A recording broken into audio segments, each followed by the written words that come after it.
Assalamualaikum warahmatullahi wabarakatuh. Berikut adalah aplikasi SKP untuk jabatan fungsional guru ya. Berdasarkan Permen RB nomor 6 tahun 2022. Langsung saja kita simulasikan. Tutorial ini kami khususkan terlebih bagi guru ASN di lingkungan Kementerian Agama Kabupaten Gresik yang menggunakan aplikasi ini ya. Yang pertama adalah input data pegawai dan penilai. Di sini ada bagian lembar-lembar SKP yang kita tentukan tempat dan tanggal penandatanganannya ya. Kemudian ada data pegawai dan pejabat ya.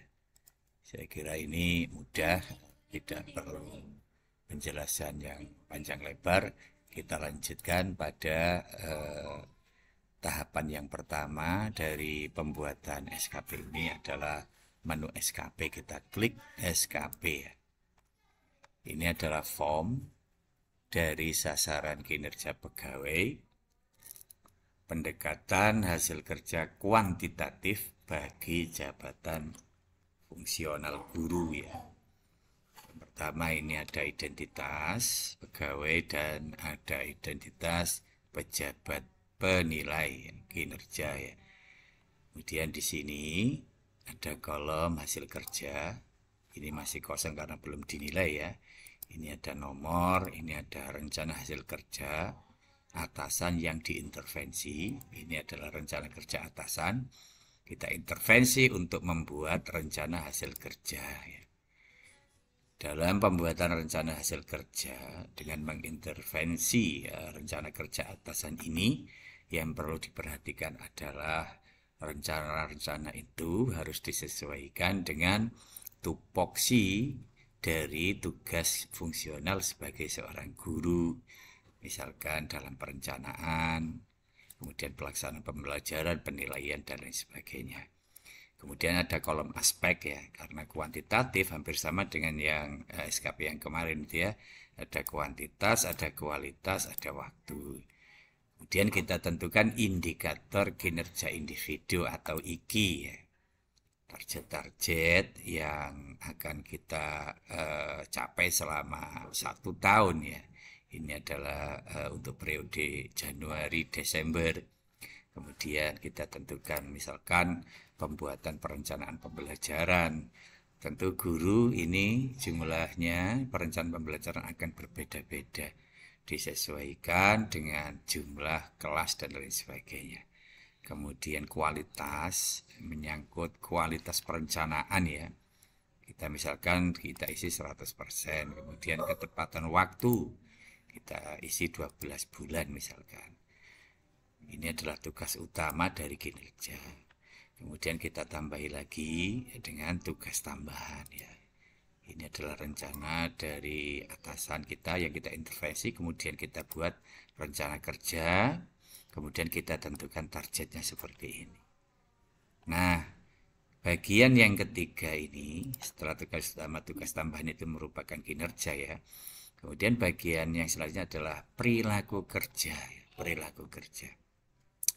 Perilaku kerja pada SKP berdasarkan Permen RB nomor 6 tahun 2022 itu disingkat dengan berakhlak ya. Makanya SKP terbaru ini ada sebutan sebagai SKP berakhlak. Berakhlak itu singkatan dari berorientasi pelayanan, akuntabel, kompeten, harmonis, loyal, adaptif, dan kolaboratif ya. Ini ada indikator-indikator kinerja. Kemudian ada kolom ekspektasi khusus pimpinan ya. Jadi pejabat penilai atau pimpinan kita akan memberikan harapan-harapannya terhadap kinerja pegawai yang dinilai dalam jangka waktu 1 tahun ya. Ini dituliskan oleh pimpinan atau pejabat penilai. Ini yang membedakan dengan SKP yang kemarin. Dan sifatnya ini lebih bersifat ke deskriptif ya, bukan kuantitatif. Diberikan ekspektasi khusus pimpinan pada 7 komponen perilaku kerja ini ya. Kemudian ini ada tempat dan tanggal, dan ada identitas pegawai yang dinilai dan pejabat penilai untuk ditandatangani. Ini adalah komponen SKP ya. Selanjutnya adalah ada lampiran ya, ada lampiran. Lampiran ini sasaran kinerja pegawai menyangkut dukungan sumber daya, skema pertanggungjawaban dan konsekuensi ya. Ini bisa diidentifikasi dan didistribusikan apa saja dukungan sumber daya yang mendukung ketercapaian dari rencana dan harapan-harapan atau ekspektasi pimpinan ya. Kemudian ada pertanggungjawaban dan ada konsekuensi ya. Ini adalah lampiran ya. Kemudian kita masuk ke evaluasi atau umpan balik dari pimpinan terhadap kinerja pegawai yang dinilai ya. Kita untuk SKP ini sebenarnya ada pilihan untuk evaluasi pelaksanaan kinerja ya.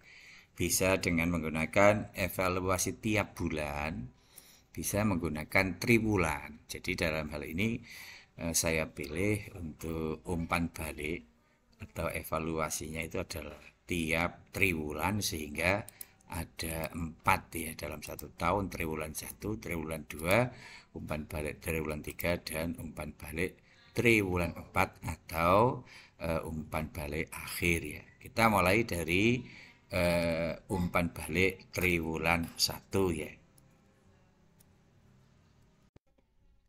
Kita klik umpan balik triwulan 1 ya. Oke, ini formatnya hampir mirip dengan SKP, cuman ada 2 kolom di bagian kanan.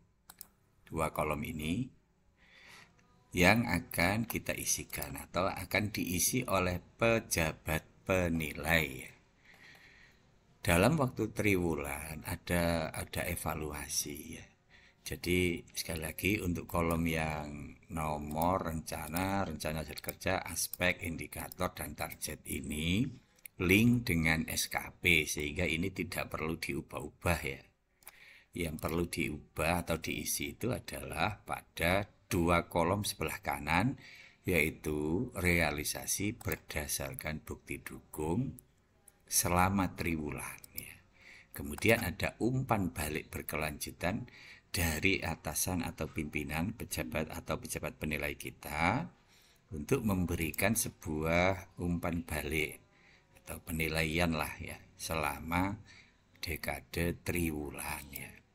Misalkan untuk triwulan pertama ya, triwulan pertama ini kan akan dimulai Januari, Februari, Maret. Misalkan rencana dari target di SKP itu adalah 16 laporan ya. Katakan 8 di semester genap dan 8 di semester ganjil ya. Januari, Juni itu kan semester genap, sedangkan Juli sampai Desember itu kan semester ganjil ya. Misalkan dalam triwulan pertama pada awal semester genap, guru membuat laporan sebanyak 8 ya, 8 ya. Pada bulan Januari itu kan masuk triwulan 1 ya. Kemudian kita kasih contoh yang sederhana saja untuk umpan balik dari pimpinan ini. Seorang penilai atau pejabat penilai kita itu akan melihat kesesuaian antara target dengan bukti dukung ya. Katakan kalau pada triwulan pertama dia sudah membuat 8 perencanaan pembelajaran, maka itu misalkan sesuai sebenarnya dengan target. Kemudian bagaimana kualitasnya, ini kan juga ada kualitas ya. Kualitas ini untuk sebagai mempermudah di dalam membuat deskripsi umpan balik ya. Kita lihat atau seorang pejabat penilai akan melihat kualitas dari perencanaan pembelajaran itu.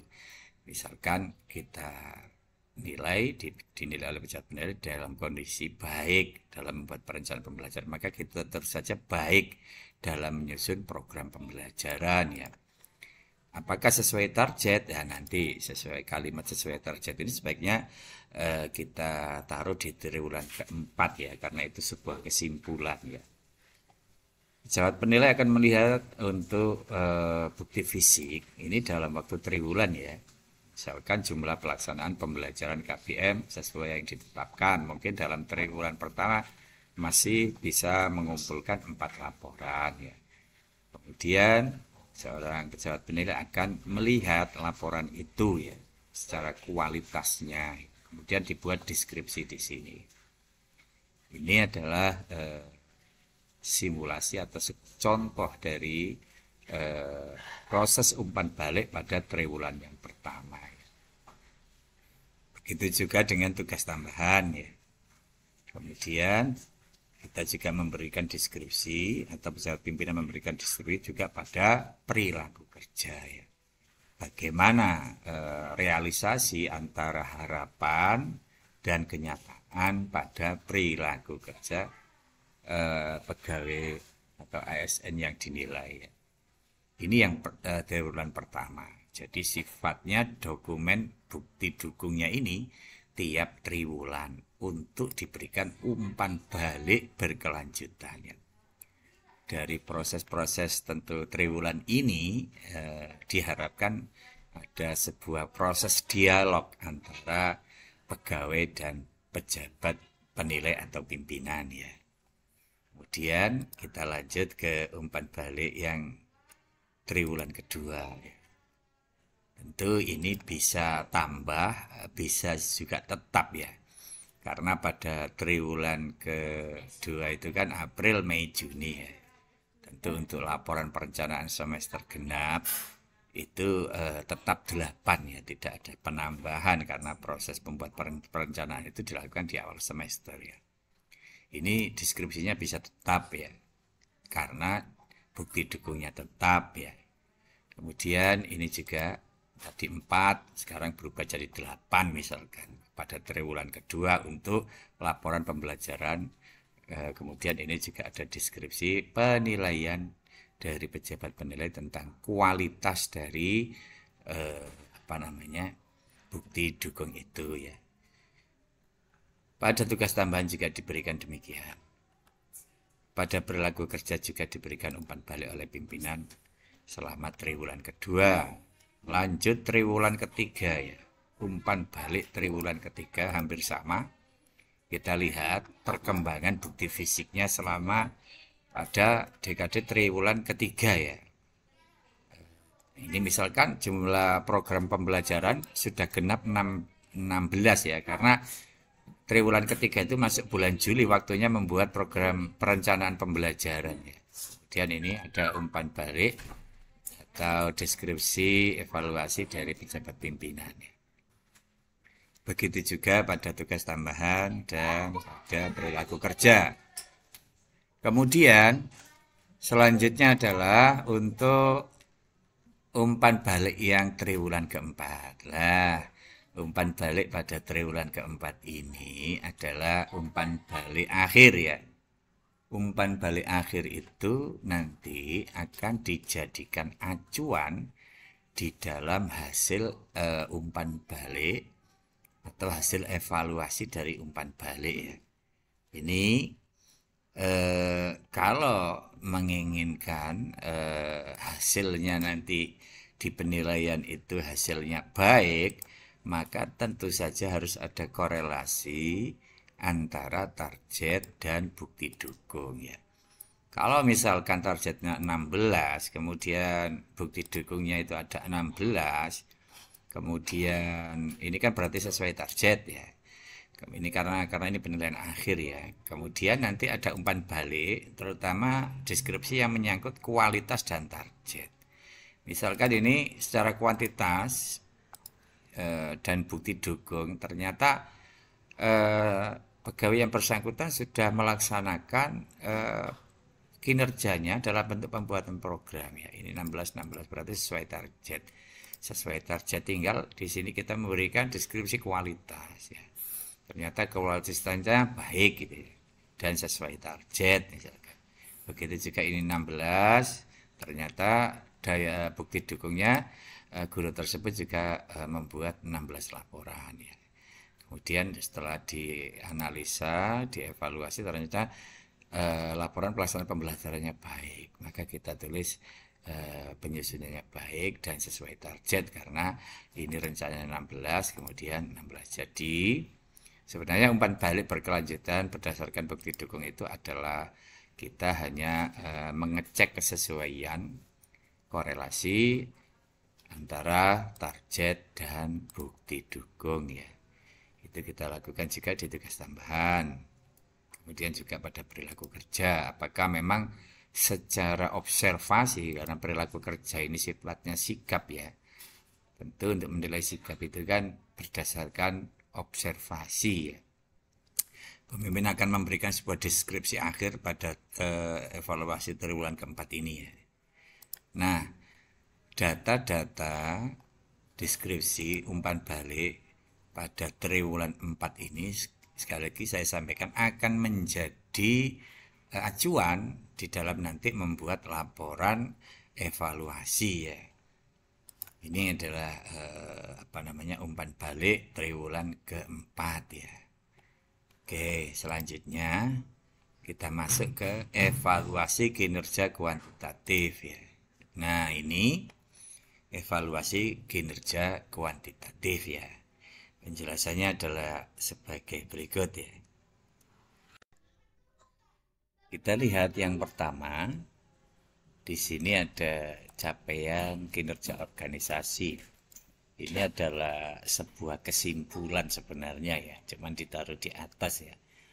Yang pertama ya, ini adalah evaluasi kinerja kuantitatif yang merupakan hasil akhir dari umpan balik sebanyak 4 triwulan itu ya. Ini mulai dari yang pertama. Ini perlu saya sampaikan, sebenarnya ini adalah sama dengan umpan balik triwulan 4 ya. Cuman untuk memudahkan dalam proses kesimpulan di dalam penilaian nanti, apakah sesuai ekspektasi atau tidak, maka pada lembar evaluasi kinerja ini, pada bagian umpan balik, saya buat kolom khusus yang nanti kalau mengisi bisa dengan menggunakan breakdown ya. Artinya adalah sebuah kesimpulan akhir bahwa ketika targetnya seperti ini, misalkan 16 laporan, kemudian realisasinya adalah 16 laporan program perencanaan misalkan, kemudian setelah dianalisis proses pembuatannya baik dan sesuai target, maka bisa kita simpulkan sesuai ekspektasi. Misalkan, Bapak Ibu, misalkan ya, saya besarkan biar jelas ya. Misalkan kalau dalam penilaian 16 ternyata bukti dukungnya hanya misalkan hanya 10 ya. Kemudian dalam penyusunannya misalkan kurang baik atau sebagainya. Ini bisa kita simpulkan di bawah ekspektasi. Misalkan kalau daya dukungnya misalkan daya buku dukungnya misalkan di atas target, kemudian penulisannya itu, penyusunan program itu sangat baik sekali, maka bisa kita simpulkan di atas ekspektasi. Nah, ini kan targetnya 16, realisasi berdasarkan bukti dukungnya adalah 16 program, dan berdasarkan hasil analisa ternyata itu bisa dilaksanakan selama 12 bulan. Kemudian targetnya atau target kualitasnya juga bisa dijadikan baik, maka di sini kita simpulkan sesuai ekspektasi. Ini kita lakukan untuk semua rencana kerja seperti ini, termasuk juga pada tugas tambahan ya. Kita berikan kesimpulan-kesimpulan semacam ini.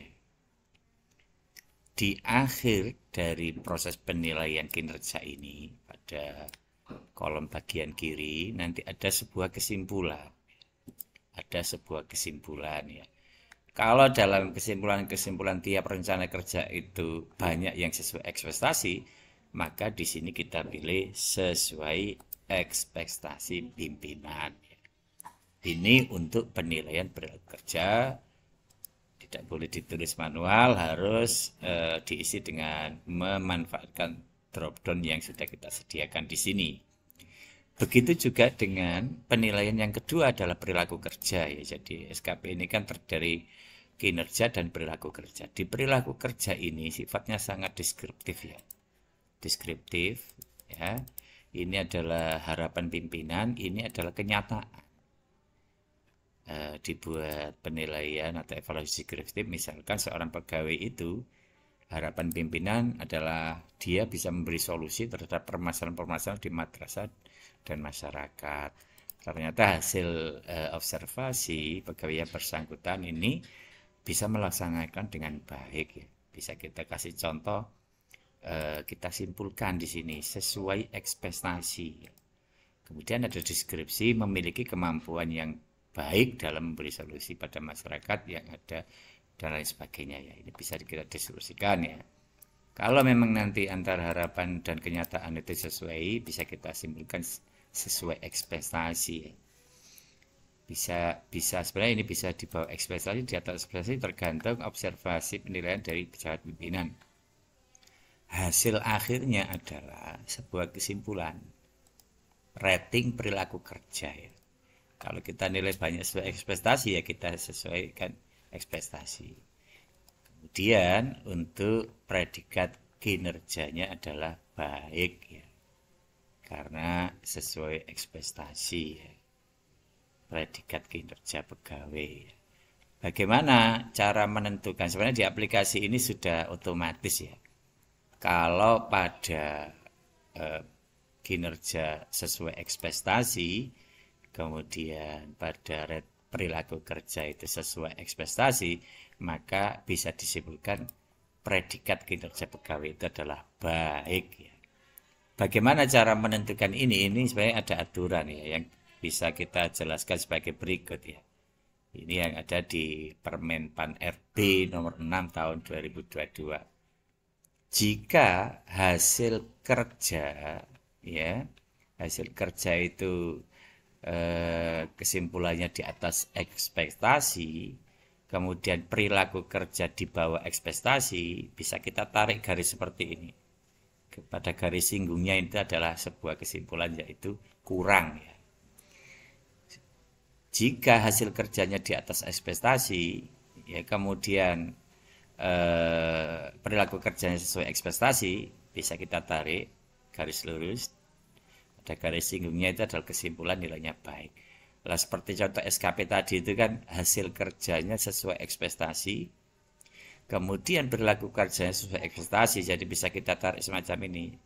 Nah, berarti hasil dari kinerjanya adalah baik ya. Ini adalah aturan di dalam Permen Pan RB nomor 6 tahun 2022 ya.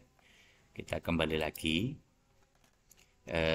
hasil nilai baik ini sekali lagi adalah hasil dari kombinasi antara nilai kinerja dan perilaku kerja. Selanjutnya, kalau memang itu sebuah keputusan kesimpulannya baik, maka di sini ada drop down, kita pilih baik ya. Akan keluar kurva semacam ini. Jika nanti misalkan hasil kesimpulannya misalkan tidak baik, misalkan istimewa ya. Istimewa misalkan istimewa itu kan di atas ekspektasi ya, ketemu di atas ekspektasi ya, kita klik begini, maka kurva ini akan berubah dengan sendirinya ya. Atau misalkan kalau kesimpulannya adalah butuh perbaikan, akan semacam ini ya. Tadi kan di SKP ini kesimpulannya adalah baik ya. Kurvanya akan semacam ini ya. Ini adalah evaluasi kinerja ya.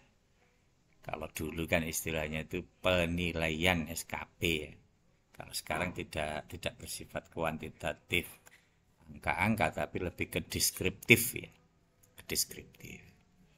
Ini juga di print nanti ya. Ini adalah penjelasan tentang evaluasi kinerja pegawai, pendekatan hasil kinerja kuantitatif bagi jabatan fungsional guru. Selanjutnya adalah dokumen evaluasi kinerja pegawai atau DEKP. Kalau dulu kan PPK ya. Kalau sekarang ini namanya dokumen evaluasi kinerja, berisi identitas pegawai yang dinilai, pejabat penilai, kemudian atasan pejabat kinerja, kemudian ada evaluasi kinerja. Jadi hanya ada nilai evaluasi capaian kinerja organisasi dalam bentuk predikat baik, predikat kinerja pegawai dalam bentuk baik. Tidak ada angka kredit pada SKP 2022 ini ya. Kemudian ada penandatanganan dari pegawai yang dinilai, ada pejabat penilai kinerja. Bagaimana dengan tanda tangan atasan pejabat penilai kinerja?